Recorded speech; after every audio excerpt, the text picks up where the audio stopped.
Connaissez-vous l'APEI de Chambéry-le-Haut? C'est ici que se passe l'accompagnement du handicap pour de nombreux salariés et on est aujourd'hui avec son directeur. On ira faire un petit tour ensuite dans les ESAT. Bonjour Laurent, expliquez-nous un peu ce qui se passe dans cet ESAT.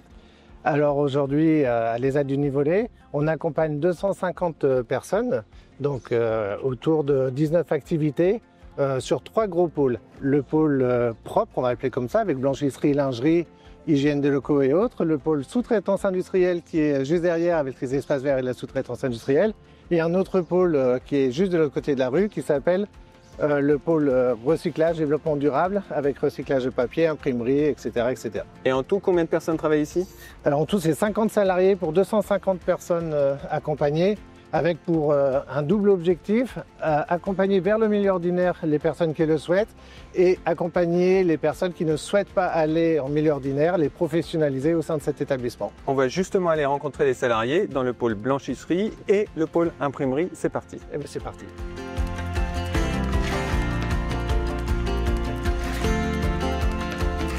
Première étape de notre découverte, la blanchisserie. Ici, ça sent le propre. Alors Gaëlle, expliquez-nous ce qui se passe ici.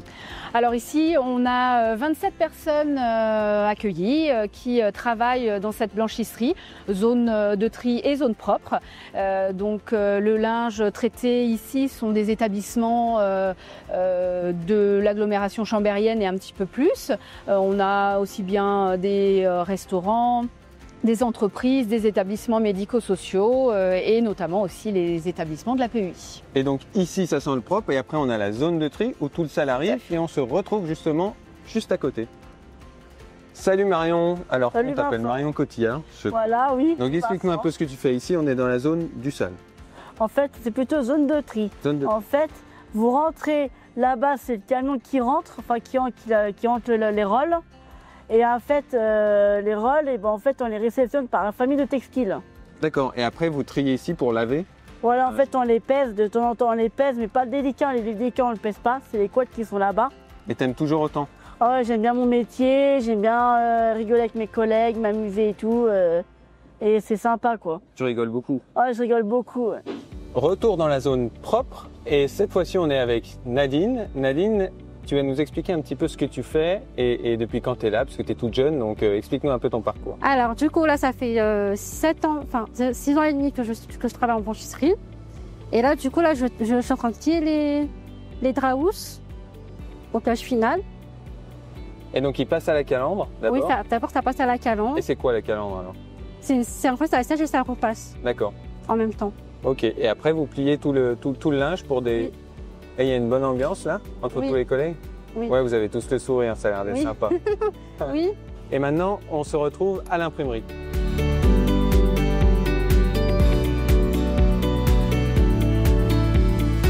Deuxième focus, on est ici après la blanchisserie dans l'imprimerie. Alors Gianpaolo, expliquez-nous ce que vous faites ici.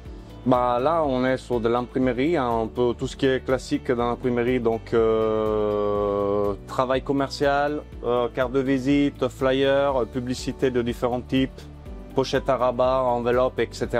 Et ensuite, on passe partie pré-presse ici et presse au niveau de l'atelier où il y a les grosses machines offset. Donc ici pour tout ce qui est petit tirage et là-bas pour tout ce qui est plus gros tirage.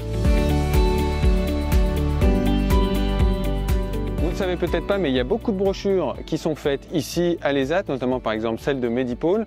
Et là, on va être avec Clément. Bonjour Clément, comment ça va? Ça va. Bon alors, qu'est-ce que tu fais toi ici? Alors moi, on travaille beaucoup pour, comme vous l'avez dit, pour Medipôle. On fait tout ce qui est pliage, collage de pochettes pour Medipôle, les livres d'accueil. Et toi, ça fait longtemps que tu es ici? Oui, depuis août 2024. D'accord. Et t'adores ce que tu fais? Oui. C'est récent alors? Oui, c'est récent. Avant, tu faisais quoi? J'étais dans un autre atelier en numérisation de documents. D'accord. Et tu préfères ici? Oui. Et tu t'aimerais faire quoi après, plus tard? Bah, pourquoi pas. Tu veux rester ici? Oui, pour l'instant, rester ici et pourquoi pas un jour partir en milieu ordinaire, trouver un travail, parce que j'ai appris beaucoup de choses, que ce soit ici au façonnage ou avant en numérisation des documents, j'ai appris beaucoup de choses. Tu as développé plein de compétences, voilà, nouvelles compétences ici, quoi. Oui. D'accord. Et après, tu aimerais développer d'autres compétences encore plus pour aller peut-être dans une entreprise. Oui, ordinaire. D'accord. Ça, c'est un peu ton rêve. Oui. Bon, bah c'est top. Et tu vas y arriver. Oui, je pense aussi. Et voici, c'est la fin de cette visite de l'ESAT. Et on l'a vu, il y a des personnes formidables qui se donnent chaque jour pour faire un accompagnement personnalisé des personnes en situation de handicap. Prochaine étape pour la PEI et cet ESAT, poursuivre l'engagement qu'ils ont sur l'ouverture de cet ESAT sur toute la cité.